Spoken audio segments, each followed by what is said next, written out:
look back at today's Catholic woman. We head to the White House to discuss the role faith plays for two of President Trump's top aides. Also, finding her voice. My interview with a Catholic woman living out her faith on Wall Street. And in the choir. You are incredible. You are a daughter of God. You're beautiful. Plus, a young professional who is helping girls discover their feminine genius. And a lot on her plate. My one-on-one interview with Lidia Bastianich, celebrity chef, best-selling author, and Catholic. On a special Memorial Day edition of EWTN News Nightly for Monday, May 28th, 2018.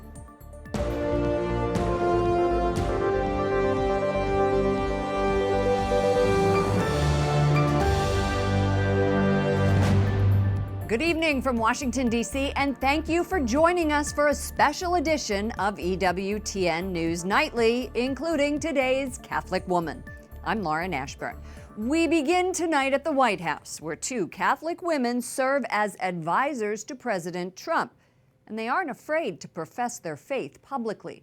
Before being named as White House Senior Advisor for Strategic Communications, Mercedes Schlapp was a well-known political analyst. She is a frequent guest on EWTN News Nightly. Helen Ferre, White House Director of Media Affairs, was a Spanish-language journalist and headed Hispanic communications for the GOP. I sat down with both women earlier this year at the Eisenhower Executive Office Building, located next to the White House. We talk about being a Catholic woman in politics. Welcome Mercedes Schlapp and Helen Ferre to the program. Thank you so much for joining us. Thank you for having us. Thank you for having us. Mercedes, you have always been a passionate conservative voice and a Catholic voice. Are you able to use your Catholic voice in the White House? Yes, I feel like I'm able to use my Catholic voice in the White House. My faith is very much a part of who I am. When difficult decisions are going to be made, I'm able to step back, pray, and really get the wisdom from God in what I do every day in my job and as I try to help lead our team. So I think that that's very critical. I understand you have holy water somewhere. I do. How did, goodness gracious, yes, there is holy water, which sometimes scares the staff when I start bringing it out and start sprinkling it on. But actually it was through my parish priest who gave it to me, and I brought it over to the White House as well. So it is very much a part, as well as the statue of the Virgin Mary in my office. Helen, working in the White House is high pressure. How do you maintain your faith under these circumstances? Is it a problem? For me, it's not a problem at all. It's nothing, to the contrary, it's what I rely on every morning and every night. I'm one of those people who has holy cards all around. I mean, I have them in my purse. I have one on my desk of the Virgin Mary. And I have that as a reminder because I need to always remember what's really important. So when I'm walking to work, I'm praying in Our Father and Hail Mary, and it helps me remember who I really am. You have grown children, Mercedes. You have 5 children. Yes. I think women in our audience want to know, how do you balance things? The balance does come with having a very big support system. Quite frankly, Grandma Sue, Matt's mom, she comes and stays with us 3 weeks at a time. What you find when you have a big family is that the older girls help out with the younger girls. I have my brother and my sister-in-law also living in the area. And I think we all understand, as I remind my children every day, whenever they're like, Mom, you're working late, I always tell them, think about those military moms and dads who are deployed in Afghanistan, Iraq. They're gone for 18 months at a time, and they don't get to see their kids. And so I just always try to remind my children that our nation, it's fragile. We have a democracy that we have a responsibility as our nation and as people who are able to give back to defend. Helen, what role did faith have for you in joining the White House? People who are not of faith don't understand that we don't leave our faith, our religions in the pews in church when we walk out. We have to live that way, and it's part of our conscience and who we are. And so the ability to have an administration that really advocates for that, that stands for that fights for it, is really important. And so that made a big difference for me. When I was in secular media, I was told I was not allowed to wear my cross on television. What's the message you would have to women who fear retribution for showing their faith at work? I think that there are lots of ways of showing your faith, but I think that for me, the religious symbol of wearing a cross, I think that should be honored and that should be respected. But I would say that it's how we live our faith that's really ultimately the biggest and most important lesson. Mercedes, women are expected to play a significant role in the upcoming midterm elections. This is an interesting statistic. 74% of women, Catholic women, intend to vote in the midterm election. What do you want Catholic women to know about President Trump? President Trump is a champion for the religious community. And I find that the president understands that for too long, and in the past administration, there was a sense of trying to silence those of us who were religious. There is no question about it. There was a bullying. There was a shaming to be one of those who felt that life was sacred in all its ways and needed to be protected and defended. And so now we have an administration that helps provide a broader platform for people to feel more comfortable. And I think that for the president, it is about giving that access to people of faith. Mercedes, President Trump is the most pro-life president we have ever seen. And he has supported several other issues really important to Catholics: conscience rights, religious freedom. Are you pleased with the progress the president and this White House have made on these issues? Yeah, I'm incredibly pleased by the progress that the president has made. And he obviously addressed those that participated in the March for Life this past January. That, of course, being a historic moment for this president. And it's very heartfelt. EWTN News Nightly covers these stories every single day. But when you look at mainstream media, rarely is it covered. And if it is covered, it isn't positive. So how important is it to your offices to get coverage of these issues onto mainstream media? The mainstream media obviously has a very different agenda, and as we've seen time and time again, some of these media celebrities actually mock Christians, are critical of Christians, and they don't stand up for average Americans, for everyday Americans who practice their faith. That is why we have to spend every day of our lives protecting America and ensuring that every individual has the right to speak up, that every individual has the right to practice their religion. And that's one of the reasons why I know Helen and I work hard every single day to make sure, along with the president and the team, to make sure that we protect our freedoms. Thank you so much, Mercedes Schlapp, Helen Foray, for joining us. Thank you. From the White House to Wall Street, where we meet Carla Harris, Vice Chairman of Wealth Management at Morgan Stanley. During her 30-year career, she's been named one of the top 25 most powerful women in finance. Carla is an active philanthropist, motivational speaker, and author of 2 books, Expect to Win and Strategize to Win. She is also a gospel singer whose performances have sold out Carnegie Hall. On most Sundays, however, she can be found praising God in the choir of the St. Charles Gospelites of the St. Charles Borromeo Catholic Church in New York City. Thank you for joining us. Well, thank you very much for having me, Lauren. You are one of the top women in the financial world. How have you lived your faith while climbing to the top of the Wall Street ladder? Well, I'll tell you, Lauren, my faith has always been at the forefront of who I am as a professional. And I think the way that I've been able to integrate it as a Wall Street professional and as a woman of faith is I've never pushed it on anyone else, but I've never hidden it as a real part of and an authentic part of who I am. So I've done it in a way that I manifest what I'm doing. I make sure that I go to church every Sunday. People know that. I'm very involved in my church in different ministries. So there's the outward appearance. But in terms of the internal, there's frankly, Lauren, not a business decision that I make where I don't consult the Holy Spirit before I make that call. So therefore, when I make a call, I'm pretty confident at that time it's the right answer. Can you give me an example of a time when you relied on church teaching to guide your business? Oh, sure. Throughout my career, when it comes to dealing with colleagues or dealing with clients in terms of respecting people and respecting them for who they are first, and listening to them, all the things that you would expect a person of faith to do. Why is attending Sunday Mass so important to you? Well, it's important for the sense of community. I mean, Catholic means universal, and the community of people of faith is sometimes one of the most inspirational things that you'll get the entire week, is to be with other people who are in prayer, who are believers, who are of one faith. That just inspires and motivates and frankly energizes you even more in your individual walk. Speaking of inspiration, there's a video of you that I saw giving advice to your 25-year-old self, and we're going to play a clip of it. There's nobody that can be Carla the way you can be Carla. It is indeed your competitive advantage. Your authenticity is at the heart of your power, Carla. In your career, was there a time when it was a challenge to authentically live out your faith? No, I'll tell you that I've been fortunate, and I think this goes to the choice of places where you work, frankly, when you're starting your career. But I've been fortunate in my 30-year career on Wall Street and my 30 years with Morgan Stanley that I don't feel I have ever had to compromise my faith.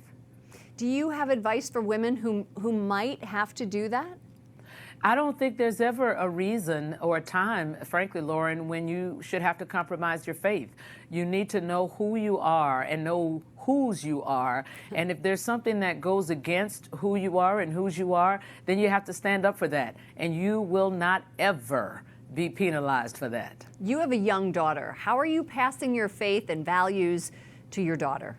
There are two ways. My daughter is 2 years old and 9 months right now. And there are two ways that I think that I am manifesting it. One is that she, too, goes to church every Sunday. She has not missed a Sunday of church in her entire life. Wow. And I also make it my business to pray with her every night and say the Our Father, the Hail Mary, and the 23rd Psalm with her every night. The 23rd Psalm. Why that psalm?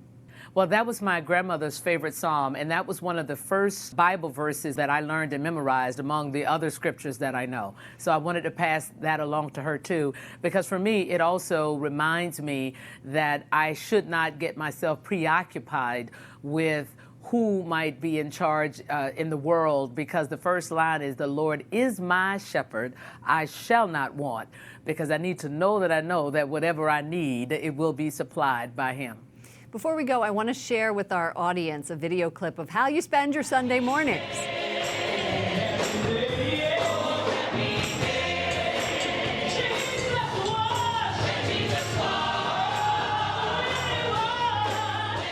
Is this the best part of your week? No question. No question. I look forward to Sunday mornings. I look forward to praising by singing. That is an integral part of my worship, and I look forward to getting a good sermon. Carla Harris, Vice Chairman, Senior Client Advisor, Managing Director of Morgan Stanley, thank you so much for joining us. It is my pleasure. Thank you very much for having me. Coming up, a motivational message for girls from one of today's Catholic women. And later, all the ingredients. I sit down with celebrity chef Lidia Bastianich to talk cooking and her Catholic faith.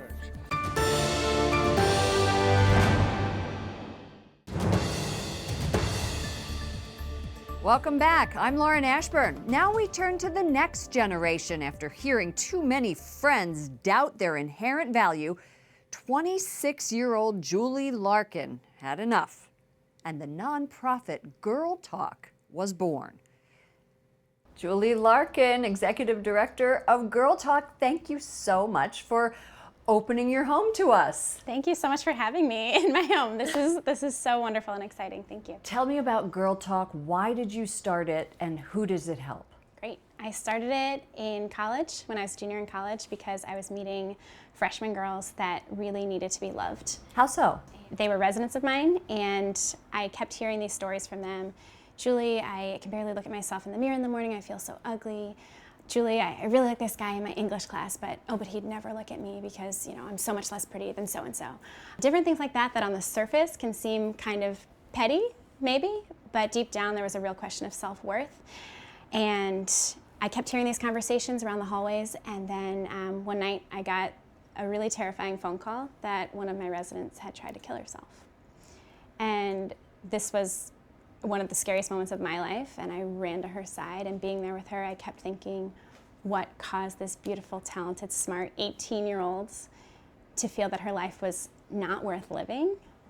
And so when I heard this from my other residents, moments of doubt and self-worth, and they would always end their conversations saying, I'm all alone. No one else understands. I'm the only one.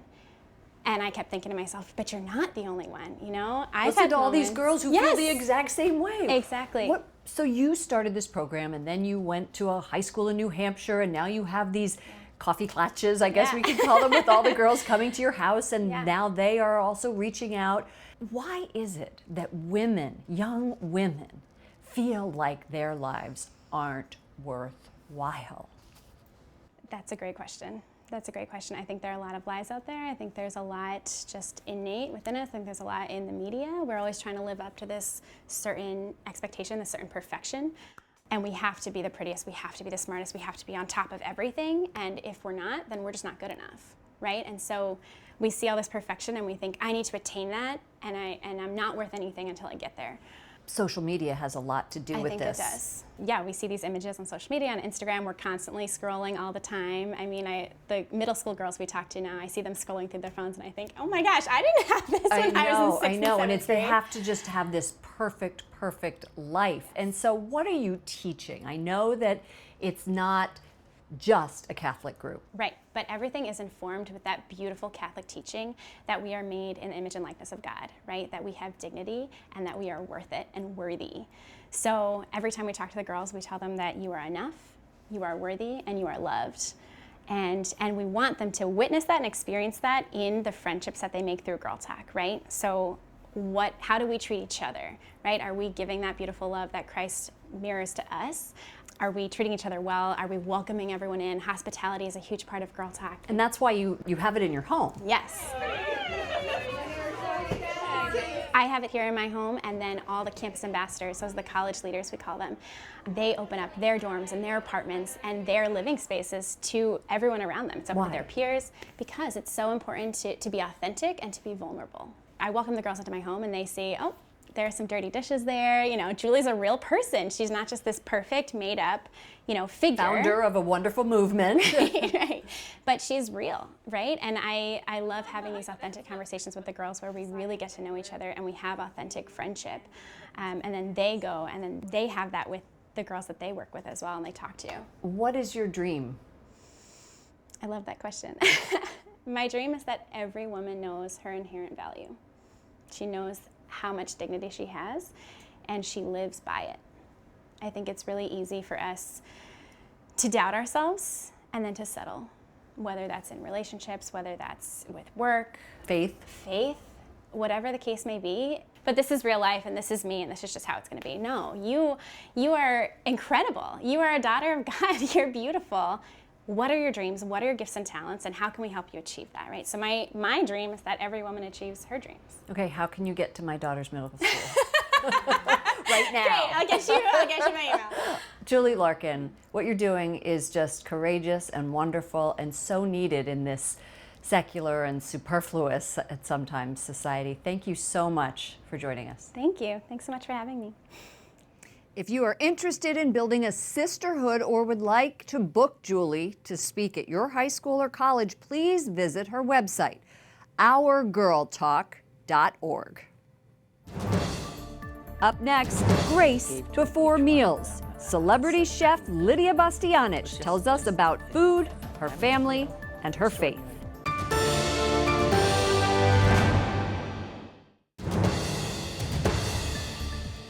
Finally tonight, celebrity chef Lidia Bastianich influences millions of home cooks. Her story is a rags to riches one, from simple farm girl to international culinary mogul. In her PBS series, Lydia's Kitchen, the beloved chef mixes food with stories of her secret baptism and love of her family. Lidia opens up about her faith and her faith journey, running from communists in Yugoslavia to cooking for not one, but 2 popes. People know you as a famous chef, but what they may not know is your devotion to your Catholic faith. It's interesting because when I was just born and raised. I was raised under communism. And under communism, we were not allowed to practice. So my religious upbringing, if you will, at a very early age was almost nascosto, was hidden. And my grandmother would sit with my brother and I on the stoops by the open fire, and she would tell us stories about the Bible, and to take us to church, and would teach us prayers. And then when we ultimately escaped and went back to Italy, there I entered Canosiane, the nuns Canosiane, the school, and there I really got to embrace and understand my faith. And so it was at 10 years old, I really kind of wholeheartedly felt free to understand and practice the faith, and I carried it ever since. There was a nun who was very important in your life. There was. Her name was Lidia, oddly enough, like me, and she took me under her wing and brought me into the school. And also, you know, being an immigrant, because we escaped at 10 years old in a school, new friends and all that, new kids, you kind of feel ill at ease. Well, she kind of nestled me right in with the friends, with the religion, and she followed me for the whole 2 years that we were, because when we went, escaped into Italy in 1956, we ended up in a political refugee camp, and from there I would go to school and to church. And Catholic Relief Services helped you. Absolutely. The Catholic Church, the Vatican, took it, I think, upon themselves to really resettle a lot of those immigrants, not unlike today. It's happening today as well. From Catholic Relief Services to cooking for two popes. Cooking for the two popes, I was nervous in the planning and all of that. But once you begin to do what you love, and for something that you do love, it becomes kind of easy. And I always say, you know, food is the ultimate equalizer. When you sit at the table with somebody, you know, you kind of become one. Which pope liked your cooking better? They both seemed very happy when they left the table, you know. Okay. As a chef, I look at the dishes, and the dishes seemed pretty clean when they came back. What did you make, Pope Benedict? You know, Pope Benedict is, of course, German, and I did a little research. You know, his mother was a chef, so I said, he must have had good food. I made some risotto, I made some pasta, but I made also sauerkraut. I made goulash for him. I made apple strudel for him. I brought out all those kind of German flavors. The first night was very proper because, of course, it was the first night. He had his guests, the cardinals. But the next night was his birthday and what was the anniversary of his papacy. And so we did a big cake with the Midas on top. We brought it out, helped him cut the cake, we sang, and it was really wonderful. I felt so close. I felt like family. You also cooked for Pope number 2. Pope Francis. You know, I didn't believe it could be real that I got asked to cook for the second Pope, and certainly for Pope Francis. I said, well, you know, he's Italian, he's from Piemonte, his grandparents. And so I made a lot of risottos for him. He loved that veal, light veal, a whole beautiful roasted fish. Now, we would do lunch and dinner. He would come home for lunch. This particular day, he took a rest. And us, the staff, were in the kitchen. All of a sudden, the Secret Service went, the Pope, the Pope! And all of a sudden, he appears, you know, in his white gown with his skull cap. He was looking at us. We were having our coffee. Posso avere un caffè con voi? Can I have a coffee with you? I mean, you know, what are you going to say? We offered him a seat, whatever. He didn't want a seat. He stayed with us for about 20 minutes, had a cup of coffee with us, and talked to each one of us. And when he finished, he went into his pocket and pulled out rosary beads, blessed each one of the workers, and gave to each one of them a set of the beads. It was just I mean, you know, extraordinary. Doesn't get any better than that. It certainly doesn't. We thank you for joining us for this special Today's Catholic Woman edition of EWTN News Nightly. I'm Lauren Ashburn. As always, let's keep in touch online. Follow me at Lauren Ashburn on Twitter and Lauren Ashburn EWTN on Facebook. Good night, and God bless you.